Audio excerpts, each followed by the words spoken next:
Well, it's time for my entrepreneurial reflections for today, and as you might have picked up that from time to time I'm going to be referring to some of the tweets that I put out on Twitter on my handle @AlonRaise, or the more in-depth version which is on Instagram on the same handle @AlonRaise. Today's tweet is entitled, "The most important thing you can do today is not to panic, but rather focus on what is in your control and where you can add value." The most important thing you can do today is not to panic, but rather focus on what is in your control and where you can add value.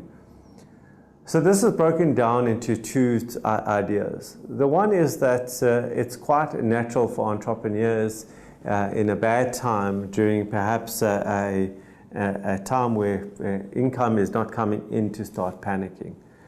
You might panic when too much income is coming in, when too many sales are coming in, and you cannot cope with all the work.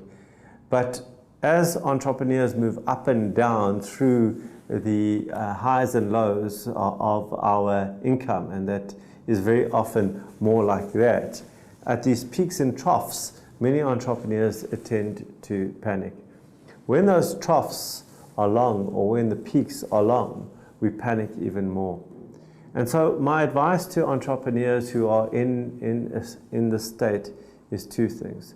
First, you have to have a long-term attitude. You have to understand that a bad month does not mean a bad year. A bad quarter does not mean that next quarter will be bad.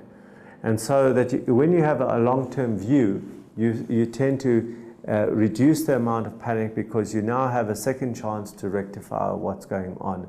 And the place that you start to work on are the two areas which are most important. One is to focus on the areas that are within your control. So for example, if the rand dollar has gone out of kilter, that's really not within your control. Work on what are the areas within your business that are in your control. And the second part of that, which I think is the more important, is where you can add value. To me, when you are deeply focused on adding value, you have no time to panic, because you are just obsessed about creating value within things that you control. And that, together with a long-term view, is just the medicine you need.